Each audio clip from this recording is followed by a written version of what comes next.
तो हम बात कर रहे थे बृहस्पति और चंद्रमा की युति जब आपके D9 चार्ट में विभिन्न भावों में बनेगी तो ये युति आपको क्या क्या रिजल्ट दे सकती है। इस वीडियो में बात करेंगे 12वें भाव की। अंतिम भाव की बारी आती है और अब लगभग हम सभी और भावों के बारे में चर्चा कर ही चुके हैं, तो अंतिम भाव की ही बात बची हुई। 12वें भाव में अगर किसी भी जातक के ये युति है तो निश्चित ही जातक को आध्यात्मिक बोध बहुत ही ज़्यादा रहेगा और कुछ हद तक क्योंकि चंद्रमा जुपिटर के साथ है, ऐसे में वहाँ पे एक इमेजिनेशन की जो प्रधानता है आध्यात्मिक थॉट्स में वो देखने को मिलेगी। और 12वां भाव है वो कुछ हद तक हमारी जो एकांत की लाइफ है, हमारा जो डिटैचमेंट है हर प्रकार की मोह माया से, वो है। तो ऐसे में यहाँ पर जातक अपने आध्यात्म को लेकर ज़्यादा सक्रिय दिखेगा और ये जो स्थिति है मैरिज होने के जस्ट बाद उतना ज़्यादा एक्टिवेट नहीं होगी, बट ये धीरे धीरे एक्टिवेट होती जाएगी। तो कोई भी ऐसा जातक बहुत ज़्यादा दान पुण्य करने में विश्वास रखता हो, बहुत ज़्यादा उसको गहरा नॉलेज हो और ऐसा जातक कई बार विदेश में जाकर भी बहुत ज़्यादा सक्सेस पा जाता है, ऐसे जातकों को थोड़ा सा फाइनेंशियली प्रॉब्लम आ सकता है कभी कभी।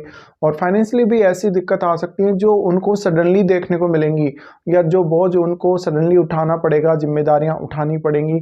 बाद में ऐसे जातक आध्यात्म की तरफ चले जाते हैं। तो ये जो स्थिति है ज़्यादातर आपको आपका मैरिज होने के 5 साल या 6 साल के अंदर देखने को मिलेगा। कुछ हद तक ये जो स्थिति है आपको काफ़ी बार परेशान करके रखती है।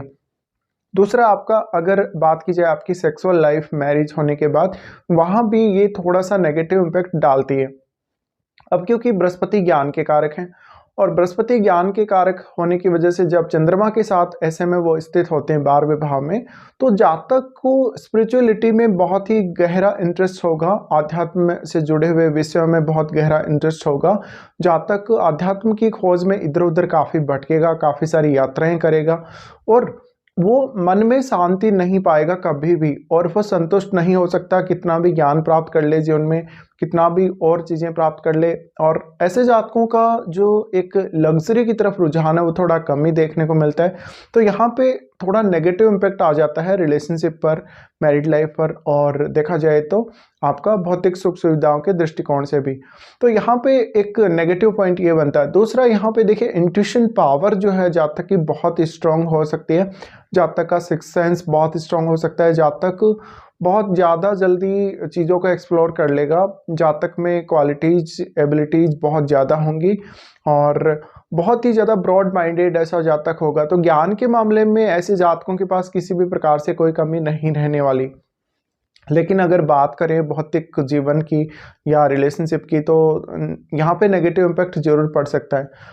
फिर ये युति अगर 12वें भाव में है तो आप यहाँ 12वें भाव के स्वामी को देखें और उनके संबंध बृहस्पति के साथ देखें। अगर उनके संबंध बृहस्पति के साथ अच्छे हैं तो यहाँ कुछ हद तक आपको जो बड़ी जो प्रॉब्लम्स आने वाली हैं, जैसे धन को लेकर, संपत्ति को लेकर और रिलेशनशिप को लेकर, उनमें कुछ हद तक राहत मिल सकती है।